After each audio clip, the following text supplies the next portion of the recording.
My name is Nigel Baker. Hello, welcome to Playing Games with Scrum. That's me. Hello. That is the thing that took the second longest in this entire presentation. It's mocking myself up as a 3D Game Boy character. You can read that if you want. It's just an argument from authority. This just means that I'm desperately trying to protect my own feeble ideas by pretending I've been around a long time. I have been around a long time. Far too long. But anyway, welcome to Playing Games with Scrum. So what's the point of this presentation? So the point of this presentation, this workshop, so to speak, is context is king, but context is a con. Let me explain this rather controversial statement. I'm a Scrum person. You may have seen that back here, certified Scrum trainer thingy for over 15 years. And Scrum gets a bit of a bad reputation these days. There are a lot of people who, perhaps people in this room, who have sort of transcended Scrum. We've transcended Scrum. You know, we've moved past Scrum. Scrum was, for them, we're more advanced these days. We've transcended Scrum. In fact, we've transcended Agile. We're post-Agile, I believe is the term these days. We're post-Agile. Frameworks are the past, and something else is the future. But I'm not quite sure what it is yet, but we're definitely transcended Scrum. However, if you talk to many developers, they hate Scrum. Many of you are here, if you're a developer, you will hate Scrum, and you'll hate Scrum for a load of reasons. My manager has a daily stand-up where he interrogates us on our JIRA tickets and sees how many hours left on ticket 973297176193179643111. Release 7. And so there was an interesting dichotomy here for me. I thought, all these people dislike Scrum, Could it be that I'm out of touch? Could it be that things have moved on and I don't fully understand the modern world? And I decided, no, it's you who are wrong. No. So the idea behind this presentation is actually people play games with Scrum. Okay? They play games with Scrum. What do we mean by that? Well, playing games with deal with someone or something in a way that lacks due seriousness, respect. That's what I was doing earlier on with the Game Boy. By the way, can we have a round of applause for how well he's doing with the Game Boy so far? Let's see if we can beat the previous record in Copenhagen. See how far they got through the presentation before it fails. Or to be evasive or deceptive. Quit playing games with my heart. A bit of singing for you there, by the way, you are allowed to boo this presentation. It's like pantomime. The more interaction we get, the less I have to say. So what's that? Someone's behind me? Oh, thank you so much. Oh, no, he isn't. Oh, yes, he is. Thank you. But the idea, sort of not taking it seriously or being evasive or deceptive. But also there's an interesting idea of actually playing games. Playing a game. What is a game? I've got the description here, which I'm going to read, but you won't notice me reading it. I'll do it very subtly, like Liz Truss with her auto cue. A game is an activity or sport usually involving... Anyway, you can read it. But it's an activity or sport. Get skill, sometimes chance, sometimes... too much chance, but it's working together to maybe defeat each other or solve a puzzle. And what's playing? Okay, recreation, but it's joy, it's engagement, and it's cooperative. So the idea behind this presentation was taking those two terms and smashing them together. So, okay, let's look at playing games as in actual real games and use that to look through as like a lens to look at the metaphor of playing games with like manipulation or misuse. However, I've been told I've got, 35 minutes, Carl, is it? And we're already on minute 6. Now, this presentation, I've done it once before in Copenhagen about 10 days ago. The presentation was 50 minutes long, okay? So obviously this one needs to be shorter, of course, as we can see. So last night and yesterday, I did some work shortening the presentation, and it gained 1 slide. Which is 100% true, and thus, let's get going. So, now, by the way, the idea of talking about software development like it's a game is not a new idea. This is from Alistair Cockburn. Show of hands if you know who Alistair Cockburn is. I think a lot of us do. One of the 17 authors of the Agile Manifesto, the cleverest man you'll ever meet. If you think you've met clever people, wait till you meet Alistair and then you will realise. But Alistair has some very great ideas 20 years before us. This is from 2003. Look at the slide. Have you ever seen a more 2003 slide in your life? So he's probably got a modern one, but hey, I told you before, I'm stuck in the past. But he talked about, infinite, finite with no fixed end, finite and goal-directed, competitive and cooperative, and the idea of software development being a cooperative, finite and goal-directed game. So, right, here's the problem. So what I was going to do, and I did in Copenhagen, was I showed you loads of games, then we got to the climax, and I revealed a technique to help you analyse the situation. However, I'm terrified I'm going to run out of time. So I'm going to do the Barbara Minto thing of showing you the end first, right? And then we'll work our way out through the other bits and bobs, okay? I think they do that in game design, by the way. I once worked with a games company that I can't mention. I realised I'm on camera. But anyway, what they did was delete levels out of a driving game until the driving game basically became one track. Still, it sold loads of copies. Here we go. First game. Well, the first technique, the technique I want to show you.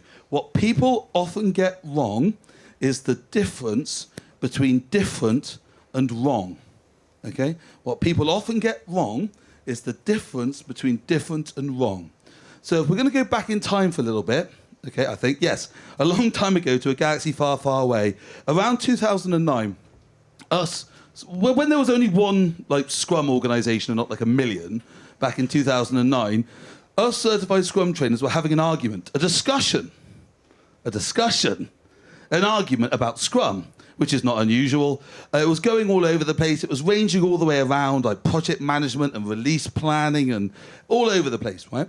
And I realised whilst we're having this discussion online is that context is king, right? And that's what this is all about. People were struggling because there was confusion. There was confusion is what actually is Scrum, right? Because at the time, if you remember back then, in fact, the Scrum Guide had just been written, and before that, we just relied on Ken Schwaber's books, which came out a few years apart and tended to disagree with each other, which was interesting. And the guide just came out, but we weren't that impressed with the guide because we were actually promised by Ken Schwaber a Scrum Hub, which was going to be like a Wikipedia of Scrum, a massive collection of Scrum ideas and writings and philosophies, like a hub for us to share learning. And I think we got a 12-page document. And we were like, okay, interesting. But the trouble was that document wasn't Scrum. We'll discuss that in a minute. It didn't actually describe what Scrum was. It described some other things. And so we had this issue where we got what we think Scrum is, we got what this document said, we've got what we're all teaching in certified Scrum Master courses, which a lot of us were teaching slightly different things, and on top of all that, we're trying to write a blooming test. A test. And this all went so wrong. Again, this story is apocryphal, so it's not true. Okay, right? And it's purely from memory. But if I remember correctly, Jeff Sutherland, one of the co-creators of Scrum, took the test and got 74%. If I remember correctly. So it's something's going horribly wrong here.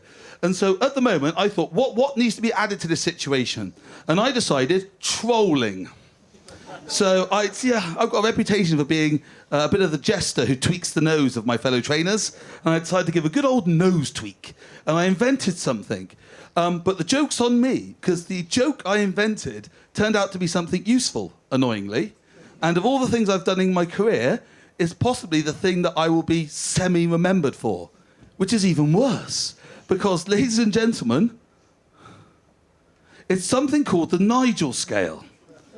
Now, I don't know if you spotted my name earlier on. My name's Nigel, right?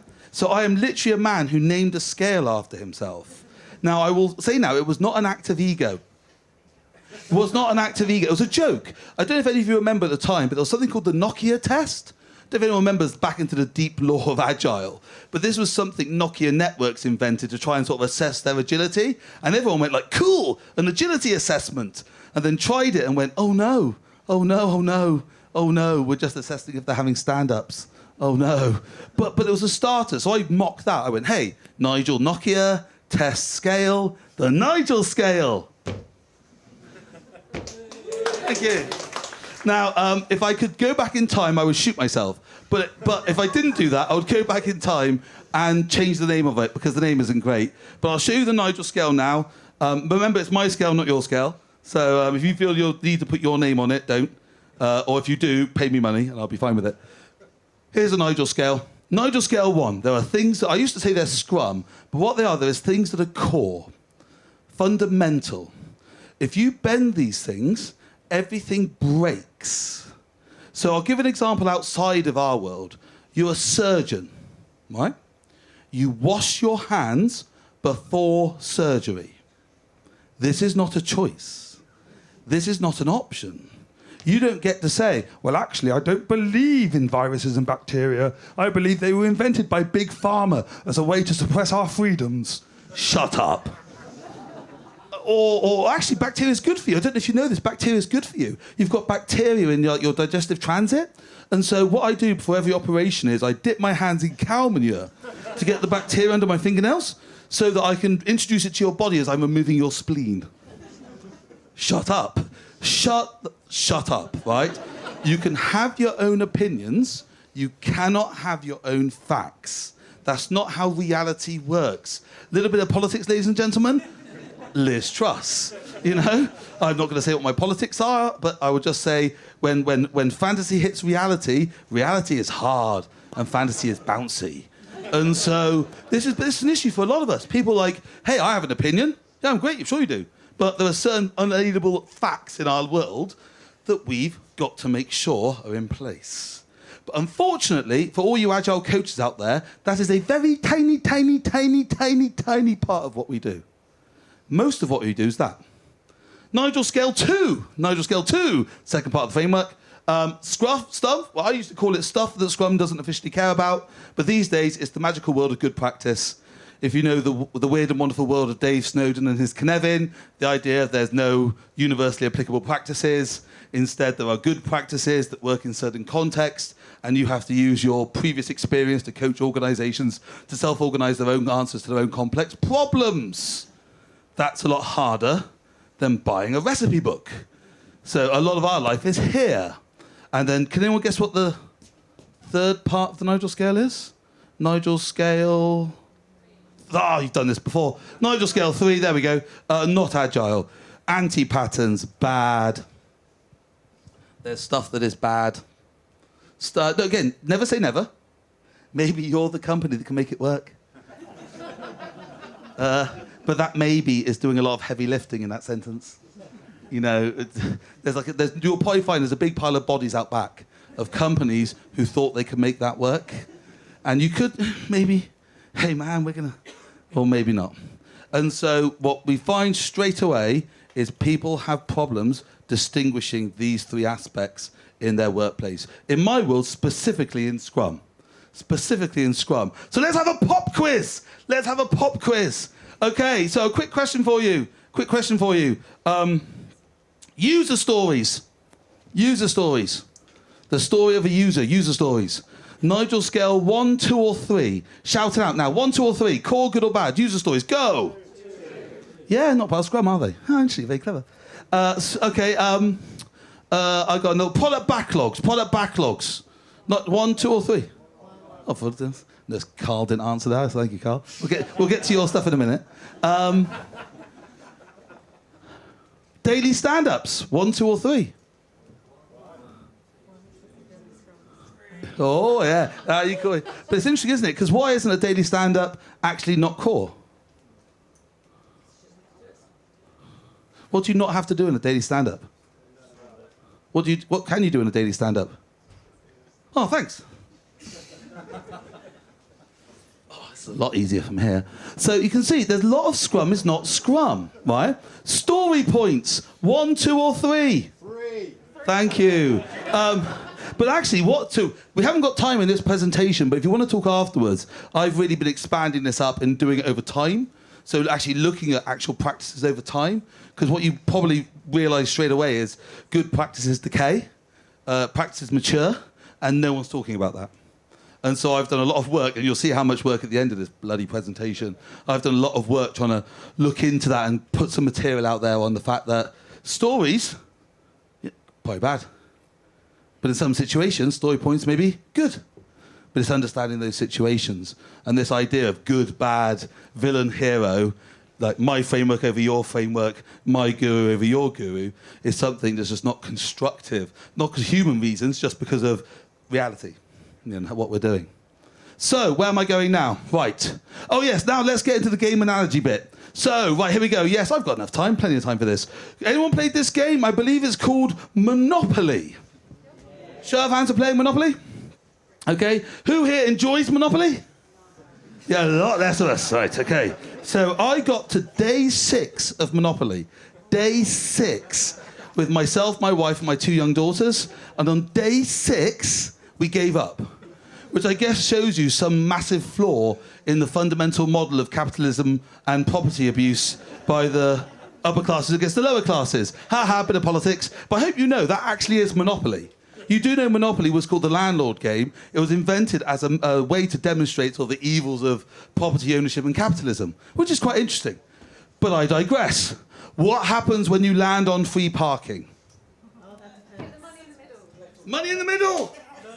No! Oh my God, controversy! Let's set up competing organisations. You can be pro free parking, and we've got freeparking.org back there somewhere.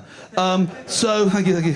What happens when you land on free parking? You put the money in the middle from all the fines, and you get the money. Show of hands. Nothing happens when you land on free parking. Show of hands. I do not know, or indeed care, what happens on free parking. Show of hands. I care so little, I didn't even put my hand up for the jokey. I don't care about free parking bit. Anyway, again, a lot of people play a rule where you put all the money in the middle, right? And whoever lands on free parking gets the fines in the middle. But that's not actually a rule of Monopoly. It's a made-up rule, right? What happens when you land on a property, it's unowned by anyone? What can you do with that property? If you land on an unowned property, you can buy it, right? What happens if you don't want to buy it? It goes to auction. Who plays the auction rule? It goes to universal auction. Who didn't know that rule existed till now? It's part of the instructions. It's in the instruction manual. It's actually, and so here's where it gets interesting. Like, the problem is dropping and adding fundamental rules can have a knock-on effect on the game. My wife, myself, and my 2 daughters did not play the auction rule, which is how we got to day bloody 6. 6 days. Yeah, we probably should have played free parking. The trouble with that rule is it can make the game very wobbly, because someone's doing really well and then someone just hits the jackpot, literally, and gets loads of money. So it can introduce variance or variability into your into your game. So it's interesting, by fundamentally changing just small, butterfly flaps its wings, and over there, aliens invade, or whatever the metaphor is. I can't quite remember what it is, but the idea is small changes have big repercussions. Who's played Baker Cake? Show of hands who played this board game, Baker Cake. You must have all played Baker Cake, equally as famous as Monopoly. Look at the inventors of the game in the left-hand corner. Yes, I invented this game, aged 8. I still have it. Yeah, you're supposed to be creeped out by that bit, really, more than I... Yes, I have kept all my possessions from my childhood, which is why I and Robbie in the sound booth could have a chat about Mask earlier on, the toys from the 1980s. Kept them all. Scott and I designed this game back in early, mid-80s. We designed this game, Baker Cake. Can anyone guess what the aim of this game is? Yes, thank you. It's clever. Baking a cake, travelling around the board, you build a cake, and then you go to a cake show. Whoever gets to the cake show first wins. Now, I don't necessarily believe that's actually how cake shows work. But I was 8, so it's fine. So it's a fun game. We spent ages writing it. No, my contribution was feels sick, go straight to home. And there's my lovely sick drawing there. 8-year-old boys. But does that look familiar to you at all? What's it look like to you? Monopoly again. Yeah, we basically just ripped off Monopoly, right? We just completely ripped off Monopoly, and we put a bit of, I think, Trivial Pursuit in the middle, with that little bit going up the middle bit. It was a fun game, it was a silly game, but it was just a rip-off, right? Just a rip-off, building your own game. A lot of people talk about, hey, we don't believe in frameworks. Framework, passé. We evolve our own agile, our own process, our own methods. And if you're lucky, you do what we do with Bake a Cake, where you basically reinvent. Normally, you reinvent Scrum with different names. We don't have daily scrums. We have daily huddles. We huddle daily in the afternoon. There we go. We're very different here. It's special. But a quick story. I haven't got time to tell you this, but I will because I don't care about time limits. What we actually did was we stole these ideas from Scott's brother Paul Wilson, hi Paul, and Chris Bevan. They are 5 years older than us, and they used to make board games. And they made amazing board games that we loved. Because we were 8, they were 13. So they were like gods in our lives, you know, we loved it. And I remember loads of games they made for us to play. The one I remember most was a very innovative game called Cockney Werewolf in Washington. Again, you see, you're ahead. And so this was a game where you're all private detectives, if I remember correctly, but one of you's secretly a werewolf, right? Now, you may have played a game called Werewolf, like a conference game. We did not know that existed, so we did a worse version.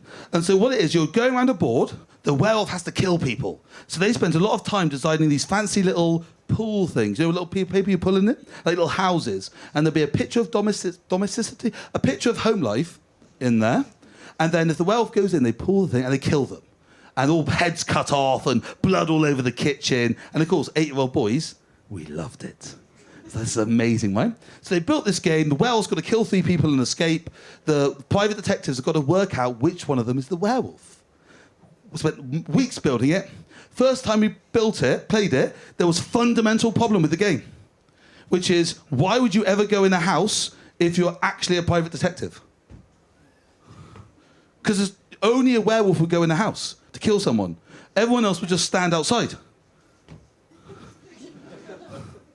See, this is the problem with building your own framework sometimes. You go, oh, I wonder why no one's ever done it like this before. There's a reason. No one has ever done it like that before. Play testing, right? You know, you said about, Jana was speaking about experimentation and learning and all the stuff. It was completely applicable to process as well. How play tested is your process? How many iterations have you been through? How much experimentation have you done with your method and your process? Whether you love or hate Scrum or even something lighter like Kanban or something heavier like XP, they've been play tested by a lot of people over a lot of space. It doesn't mean they're better. It just means those horrible fundamental pains have fallen out of them. Just remember this. So there's some methods out there that I'm not going to name because I'm being filmed. Safe. Now, safe, I'm not going to say it's... Okay, do you want a quick joke on safe? Safe is like the Holy Roman Empire. Do you know the Holy Roman Empire? It wasn't holy, it wasn't Roman, and it wasn't an empire. But hey, safe, not scaled, not agile, not even a framework. I think someone told me at the conference it's actually a methodology, and that makes it not safe, but same. Deep. But the point of safe is, I'm not going to bash it much more, but the fact is they're playtesting it, you know, they're iterating it on you. You are the test rabbits in that cosmetic lab for their products. Your careers falter and fail, and they learn. Oh, wow, that got 1,000 people fired in that company. Whoops. Which, joking aside, is, you know, that's evil, right? Like the proper evil, not like jokingly evil, not like, oh, evil, but like evil. Anyway, I carry on. Play testing. So let's go here. So what you really want, so games with strategy or tactics inside them. Who has played Settlers of Catan or Catan? Anyone played Catan? I own it, but haven't played it yet. I was given it for Christmas, haven't opened it. I really need to open it. Who's played Ticket to Ride? Oh, God, play Ticket to Ride. I play it with my family. It's amazing. Great fun game. It's simple yet complex. Loads of complexity in the game. Who's played Snakes and Ladders? Yeah, how much complexity in Snakes and Ladders? You don't even have to think. You just follow the recipe. And that was always the big thing about Agile. We always used to say, we're not methods. We're not like recipes. We're frames to allow you to be clever within the frame. And somehow that's getting a little bit lost. People are thinking we're like methods again, with all this heavy stuff and all this, exactly how to do it. Rules don't have to be complex for the game to be complex. Like, you may have heard the chess example in terms of Scrum. They always say Scrum's simple to learn, hard to master, like chess, or like a deck of cards. I think if you got a deck, anyone got a deck of cards, by the way? I was going to buy one, but I didn't. Suppose you have a deck of cards and shuffle it, there has never, ever been that order of the cards since the history of cards have been created. And if you could shuffle those cards, if every human on Earth, I think, could shuffle those cards in 1 second, there will never, till the end of time, be that shuffle again. It's mental in terms of statistics, in terms of ordering. Simple models can give a few simple rules can give incredibly complex behavior. Complexity does not necessarily need complexity to harness it. You know, have you played any of these? Magic the Gathering. I haven't. It just passed me by. Pokemon. It just passed me by. I was a bit too old. But they're quite complex, aren't they? Quite complex. You put them all together. Complex games, complex rules interacting. And what happens then? What happens when you have loads of complex cards? But those who play Magic or Pokemon, you've almost certainly experienced this. Confusion? So yeah, well, hang on, does this combine with this one? And someone goes, aha, but if this one fires 5 times and this one gives a death shot, so you get 5 death shots, you're all dead, ha ha ha ha. And you're like, is that really how that card's supposed to work? So the game companies have to patch them, basically. Nerfing, I think they call it in the computer gaming world. Like, weaken certain cards and say, oh, that card, no. I know you're using it like that, but you really need to use it like this. But then you're relying on that information going out, or that card being deleted. Hard to delete those cards when they're out there in real life. And so, here's the other issue for me, which is these games, which is just generally, when things start getting very complex, it starts becoming very difficult to work out what's the actual fundamental principles we're working within and what's just extras. And this is my big thing about SAFe. You know, the big issue I have with SAFe, particularly, though with lots of things I have this issue, is that SAFe is a massive bundle, Scaled Agile Framework, a massive bundle of core practices, things I regard as fundamental, and loads of good practices, and loads of bad practices, all wrapped up in a bundle and given equivalence. So you don't know which bits, and they say you must do it all. Got to do it all. It's like having a waiter come to you and say, sir, here is your soup. Your Michelin star soup, sir. I'd like to assure you, sir, only 5% of this soup is urine. only 95% is high quality. What type of soup's nice? Orange, no, carrot soup. 95%, oh, don't pick on the soup. The soup's not the important bit. Okay, aubergine soup then. It's nice to... Yeah, tomato soup, but only 5% is. But the joke is, like, that doesn't help me. Like, knowing 95% is good, it's like, but. And so just be very careful with the idea of it's very easy to treat everything as crucial, and then nothing's crucial. Again, back to the great presentation earlier on, wasn't it? Prioritization, you know? Otherwise, you focus on everything, you focus on nothing. Oh, one sec. No, wait, don't go. No. You need to plug that. Wait, I can do it. They're not noticing. They're not noticing the subtle way I am fixing the system. It's gonna work. Hey, look! Dungeons and Dragons ride!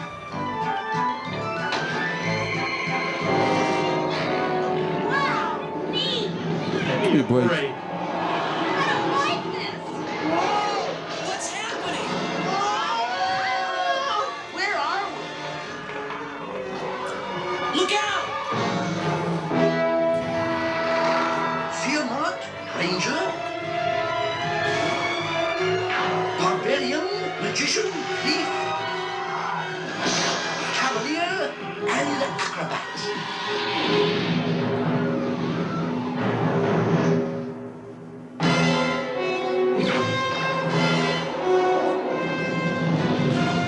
Who was that? That was Venger, the force of evil.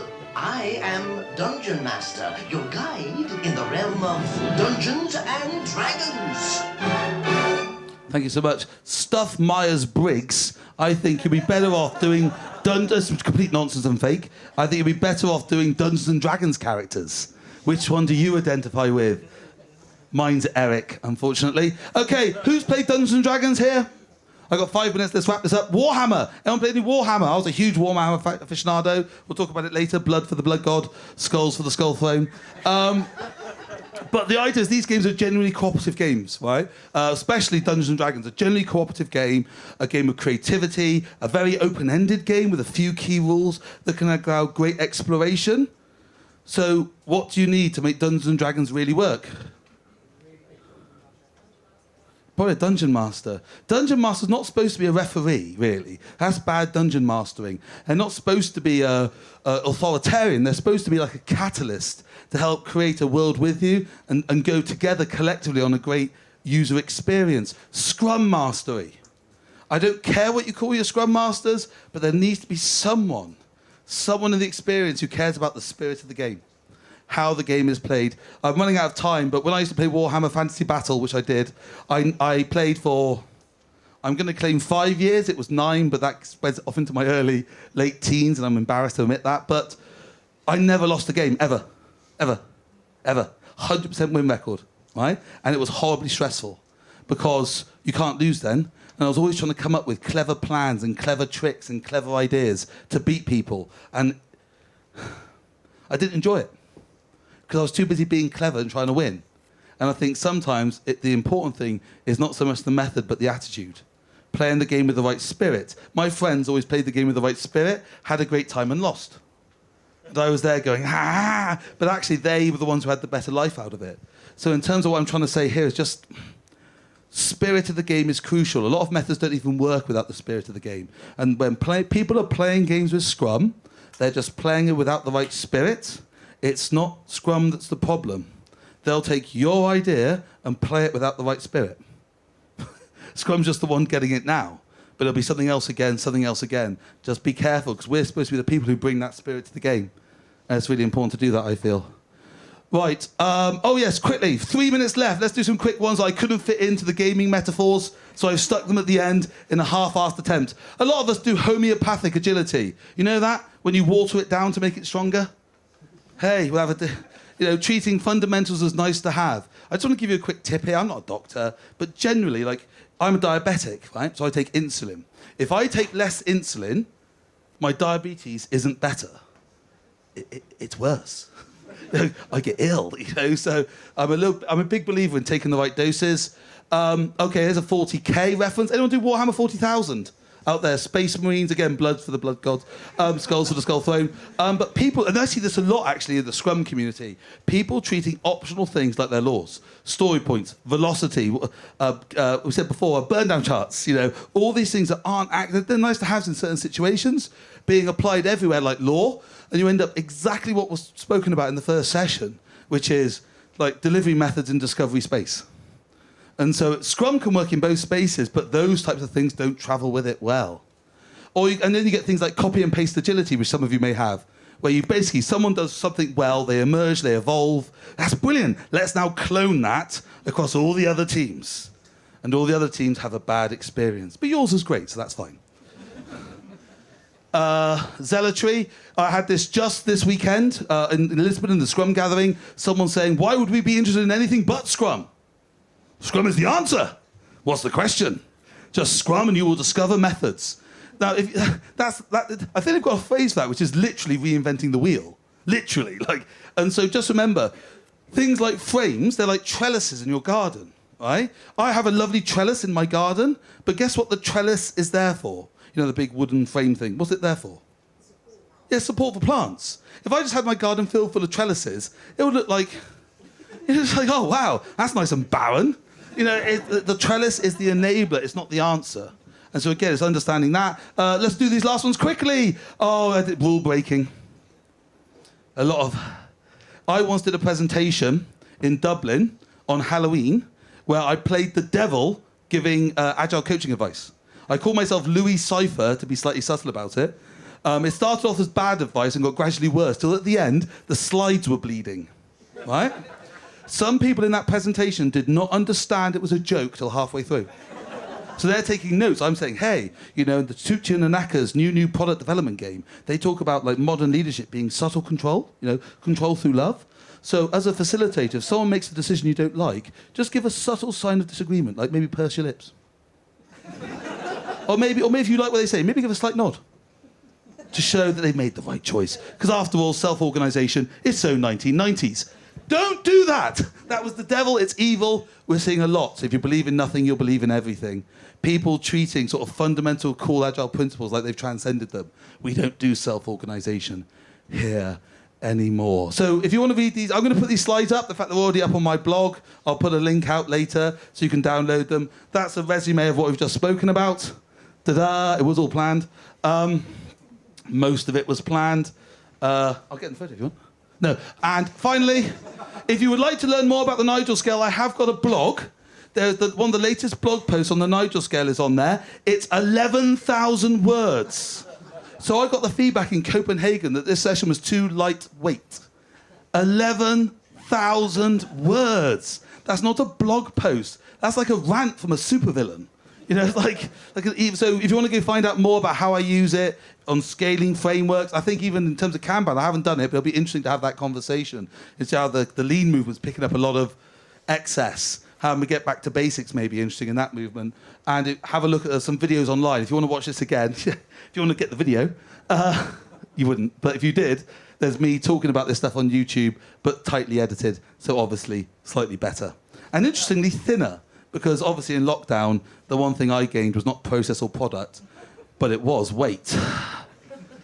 Thank you so much. I've run out of time. If you want to talk to me about anything, on anything, about anything, including mask, Robbie, give me a shout in any of the breaks, or there's a Q&A at the end, or we're going to have a break now, aren't we, Carl? It's break time now. We'll have a chat in the break. We can have a chat about whatever you would like to.